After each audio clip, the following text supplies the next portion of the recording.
She was at the bottom of the river for 7 days. When she came back up, she could not speak. Not because something had taken her voice, because the thing she had seen at the bottom of that river had taken every word she had ever known and replaced them with a silence so heavy she could not lift it. It took 3 months before she spoke again. And when she finally did speak, the first thing she said was not her daughter's name. It was not a cry for help. It was not a prayer. It was a warning. For every mother in the village of Obieze who had ever watched her child at that river, for every elder who had ever stood at its bank and accepted what the water gave, for every person who had ever looked at that river and called it a blessing. My name is Jessie, your narrator, and what that woman saw at the bottom of the river, I am going to tell you. Every single thing. The river had a name, Ogutammiri, which in the old language meant simply the water that remembers. Every village has a river, but not every river is like this one. The Ogutammiri had fed the village of Obieze for as long as anyone alive could trace their lineage. Further than that even, the oldest oral history of Obieze began and ended at its bank. Weddings were blessed there. Newborns were brought there on their 3rd day of life to be introduced to it. The dead were given their final bath from its water before burial. It was not just a river, it was a relationship. And like all relationship, it had terms. The elders knew the terms. They had always known them, passed down from the founding fathers of Obieze through an unbroken chain of whispered knowledge that went from the oldest elder to his choosing successor and never anyone else. The terms were simple. The river gives, the river receives. Fish when other rivers are empty. Rain when neighboring villages pray for it without answer. Fertility for women who wash in it at the new moon. Healing for children brought to its bank at dawn. And every 7 years, the river takes one person, always one person, always chosen by the river itself, not by the elders, not by any ritual or lottery or sacrifice. The river simply reached up one day and took what it wanted, and the village understood that this was the cost of everything it had been given. So the village accepted this. This is the part of this story that keeps me awake. Not the river. The river is what it is. Ancient, hungry, without mercy or malice, just appetite. But the village knew. Every adult in Obieze knew that every 7 years, one of them would be taken.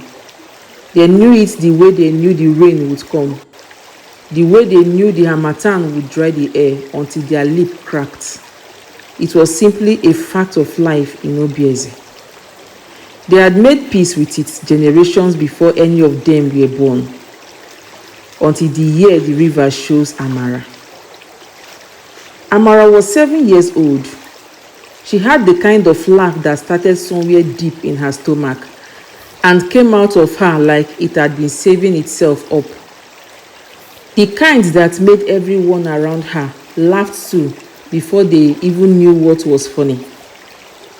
She was missing her 2 front teeth. She had lost them within a week of each other and walked around with that gap in her smile with the complete confidence of a child who has not yet learned to be self-conscious about anything. She loved the river. That is the detail that breaks something open in the story. She loved it. She was always the first one to the bank in the morning and the last one dragged away in the evening. She knew where the current ran fastest and where the steel poles were shallow enough to stand in. She knew which rock were slippery and which one held firm. The river knows her too. Her mother Nkechi was a widow. Amara's father had died 3 years before. A sickness that came fast and left nothing behind, except a grief that Nkechi had slowly, carefully packed into a small space inside herself so that Amara would not have to carry it too. Amara was everything. Not in the way parents say that about children and mean it as an expression of love. In the literal way, Amara was the only thing Nkechi had, the only family, the only future, the only reason the shape of her days made any sense at all. Which means that when the river chose Amara, it did not just take a child, it took everything. It happened on a Tuesday afternoon in the dry season, not at midnight, not in darkness or fog or the kind of atmospheric condition that horror announces itself with.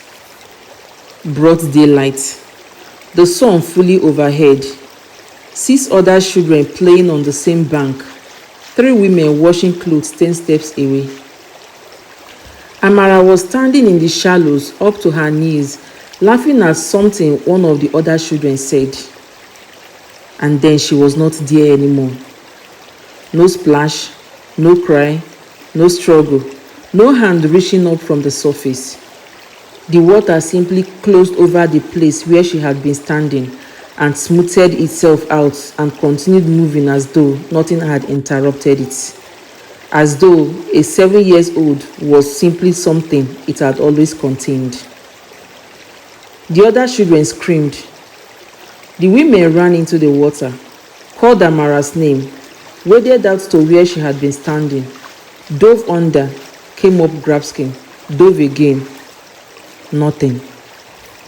The river had taken her completely, as though she had never existed, as though 7 years of living and laughing and missing her 2 front teeth and loving the water that had just swallowed her had been nothing more than a brief acquaintance. By the time Nkechi reached the bank, every person in Obieze was already there. She knew before anyone told her. A mother always knows. She walked into the river up to her waist, calling her daughter's name. The men held her back. She fought them with everything she had, screaming Amara's name into the water like the river might respond to it. Like the right pitch of a mother's desperation might shake something loose from its depths. The river did not respond. The river never responds. The elders came to Nkechi's compound that evening. All 7 of them. The eldest men in Obieze. The keepers of the arrangement. They sat across from her in her own compound and they told her the truth that every adult in the village already knew and nobody had ever told her. She had moved to Obieze when she married. She was not born there. She had never been told. The oldest elder spoke first. His voice was calm, practiced, the voice of a man who had delivered his speech before and had found the version of it that caused the least disturbance. He told her about the arrangement, about the 7 years, about the giving and the taking, about the generations of Obieze who had lived full life because of what the river provided, about the understanding that has kept this village fed and fertile and alive when every village around them struggled. He told her that Amara's death was not a tragedy. It was a payment. A payment. Nkechi sat across from the 7 oldest men in the village and listened to all of it without moving, without crying, without speaking. She asked one question when they finished. Just one. She asked how many children the river had taken in the history of Obieze. The elders looked at each other. The oldest one looked at the ground and did not answer. Nkechi looked at the 7 men sitting in her compound, explaining why her daughter's life was a reasonable price to pay for fish and rain. And something happened behind her eyes that none of them had the language to describe afterward. Not grief, not rage, not the loud external breaking they had expected and prepared their careful words for. Something quieter than all of those things. Something that had made a decision. Nkechi did not sleep for days. She sat at the river bank every night from sundown to sun up, and she watched. Not with grief, not with empty staring of someone lost in the morning, with attention, sharp, deliberate attention, the way a hunter watches, the way someone watches when they are looking for a pattern in something that does not want to be understood. The first night she noticed the fish.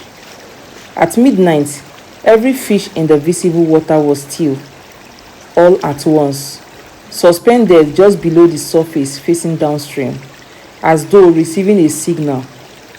Then, after exactly 1 minute, they resumed moving as though nothing had happened. The second night, she noticed the current. At midnight, the river ran backward, not dramatically, not visibly to someone who was not washing with everything they had, just a subtle reversal, the surface tension pulling upstream instead of down for exactly 30 seconds. She counted. 30 seconds, every midnight without fail. The third night, she noticed the light. Deep below the surface, barely visible.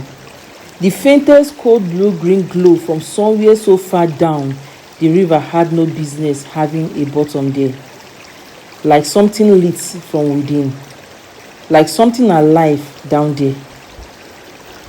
On the fourth night, she did not go to wash. She had seen enough. She went home. She ate a full meal, the first one in 4 days. She braided her hair back tightly against her head. She wrapped herself in a heaviest clothes.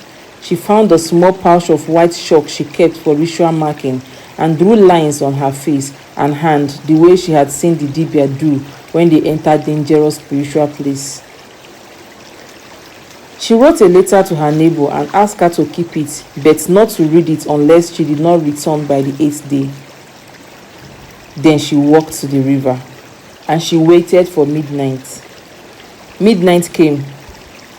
The fish went still, the current reversed, and Nkechi went under. Not falling, not dragged, a deliberate choice. She filled her lungs with the last breath of the world above the water, and she pushed herself down into the cold dark with her eyes open and her shock-marked hands cutting through the current. The river tried to push her up back. She pushed harder. The cold hit her first, not the cold of river water, something older than that, the cold of a place that has never been touched by sunlight in all the time it has existed, the cold of deep permanence. Then the pressure, her ear filling with it, her chest beginning to question the decision her mind had already made. She went deeper. The blue-green light was below her, and she swam towards it the way you swim towards the only visible thing in total darkness, with everything, with her whole body committed to the direction of it. The river pushed against her. She pushed back. And then she broke through something. Not the surface of the water, not a physical barrier, something else, a membrane, a threshold. The boundary between the river as the living world knew it and the river as something else entirely. She felt it the way you feel the moment between sleep and waking. That crossing point that has no real physical quality but is completely unmistakable. And on the other side of it, she could breathe. She could breathe. Underwater, in the domain of the river spirit. In the place below the place, she could breathe as naturally as standing in her own compound. She had no explanation for this. She did not look for one. She looked down instead and saw what the river had been collecting. There were hundreds of them, standing on the riverbed in the cold blue-green light, perfectly still, perfectly spaced, as though something had placed them there with deliberate care. Men, women, children, all of them with their eyes open and glowing faintly with the same blue-green light that filled this impossible underwater space. Their clothing told the full horror of it. The ones at the back wore clothes so old it had almost dissolved into the water. Ancient wrapping style that Nkechi recognized from the oldest ceremonial carving in the village shrine, generations old, more than generations. The ones in the middle wore clothes she almost recognized, the style of her grandparents' era. The ones near the front wore clothes she knew. She knew those patterns. She had seen those fabrics in the market. She had seen those faces at the riverbank. They were not ancient sacrifice. These were her neighbors. These were the people who had been taken every 7 years in her own lifetime and the lifetime just before hers. The ones whose death had been explained as the arrangement, as the payment, as the necessary cost of living well in Obieze. They were not dead. That was the worst thing she had not expected. They were not dead.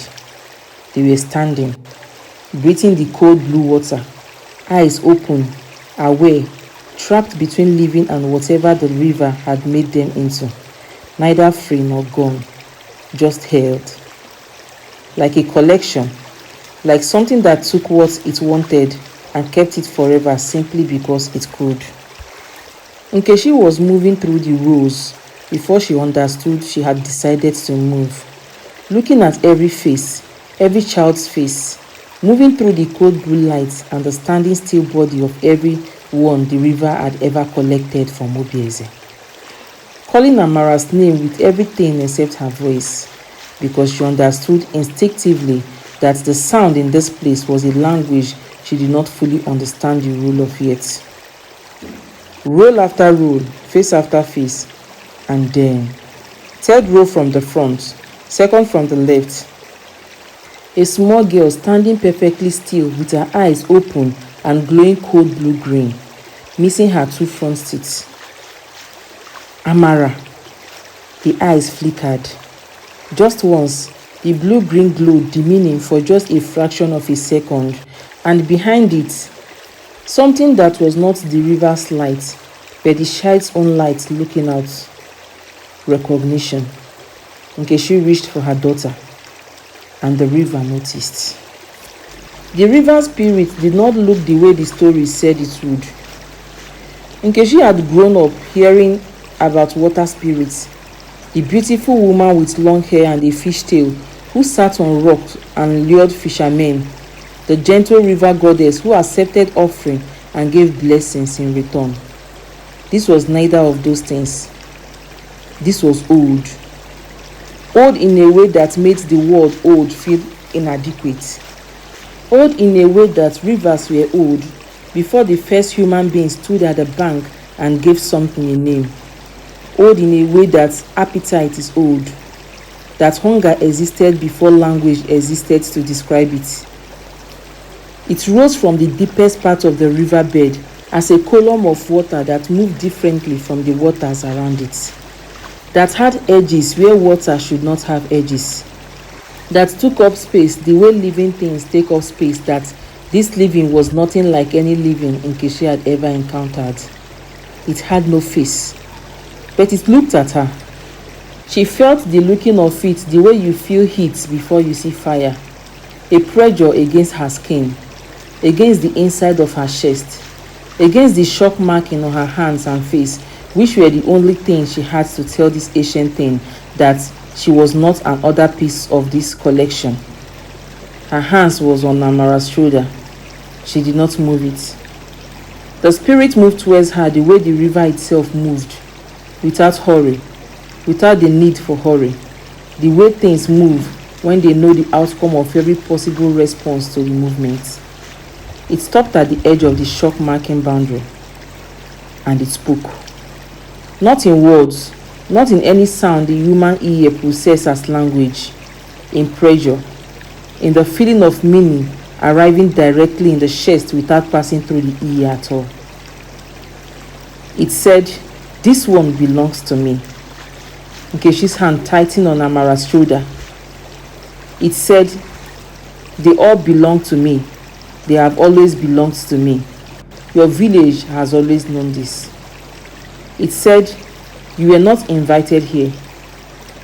Nkechi looked at the hundreds of standing still people in the road, the one from generations ago whose clothes had almost dissolved, the one she recognized from her own lifetime, her daughter with her 2 missing teeth and her eyes just barely holding the light of herself behind the blue-green glow. And she said something back. Not in words either, in the same pressured language of meaning that the spirit had used, which she had not known she could speak until this moment, when she had no other option. She said, "I know." She said, "I know what you are. I know what this place is. I know what my village gave you and what you gave them in return." She said, "I am here for the arrangements." She said, "I am here for my daughter." She said, "Tell me the price." The column of water that was the river spirit was still for a long time. Long enough that Nkechi counted her own heartbeats, the way she had counted the 30 seconds of the backward current.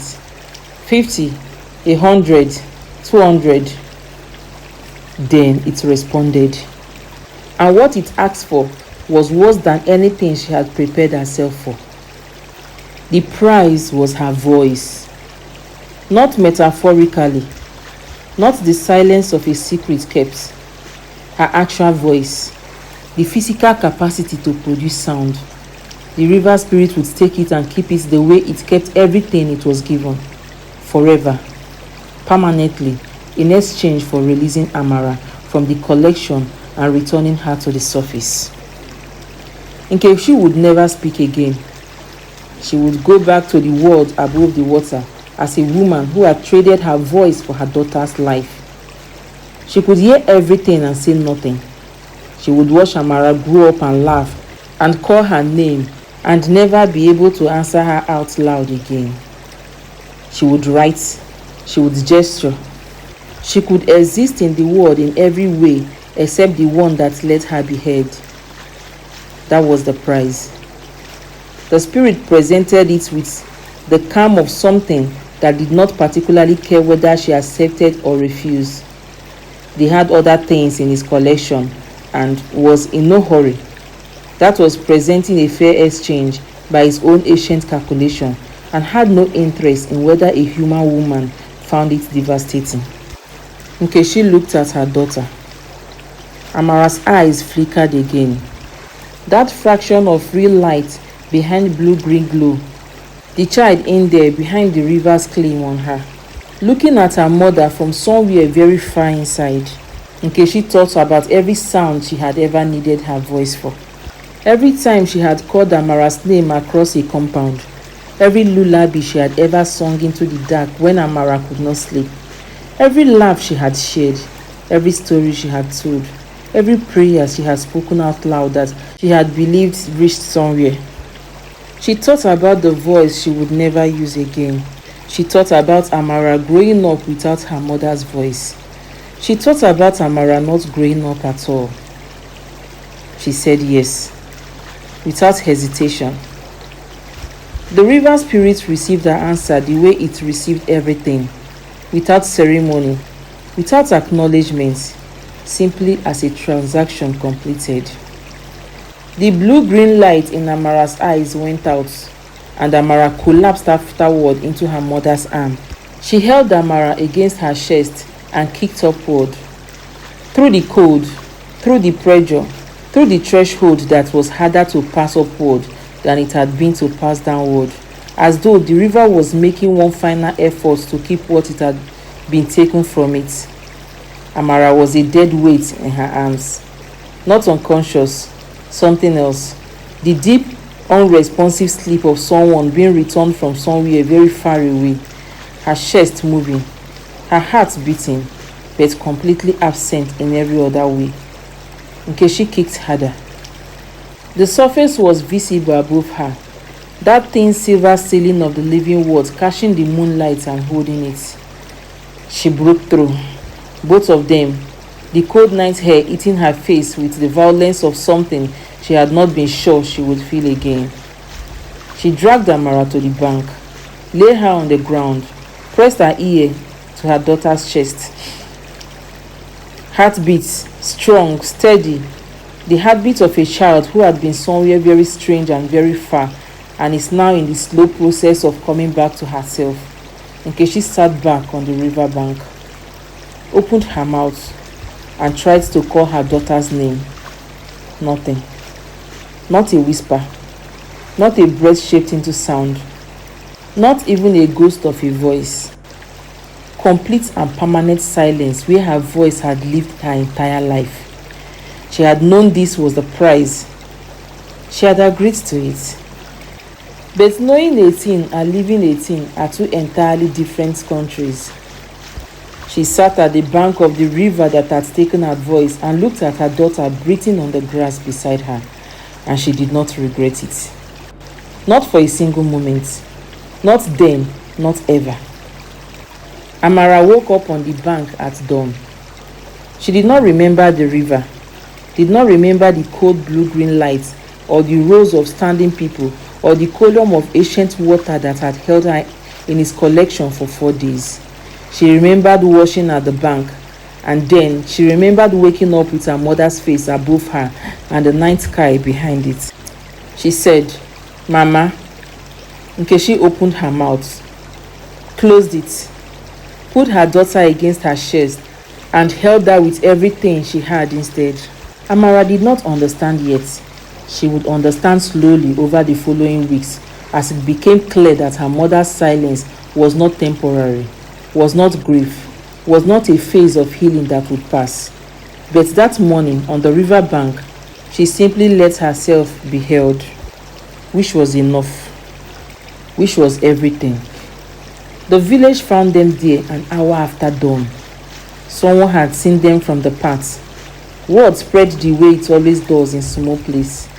By the time the sun was properly up, half of Obieze was standing at the river bank looking at Nkechi and Amara, alive and returned and together. Nobody spoke for a long time. Then someone asked what had happened. Nkechi looked at them, all of them, the elders who had sat her in her compound and explained why her daughter's life was a reasonable price. The neighbor who had accepted the arrangements their whole life. The mothers who had watched 7 years kicked by and quietly thanked whatever they believed in, that this time it had not been their child. She looked at all of them and she opened her mouth. Silence. She could not tell them what she had seen. Not yet. She could not warn them, could not describe the rows of their collected neighbors standing still on the riverbed, could not tell them that every person the river had taken in the entire history of Obieze was down there, still, waiting, in that cold blue-green permanent almost death. Not yet. It took 3 months before she could write it down, before her hands stopped shaking enough to hold a stick and press word into the earth, before she could shape the truth of what she had seen into something the village could read. The morning she finally did it, she called every person in Obieze to the village square. She wrote in the dirt for 2 hours, everything.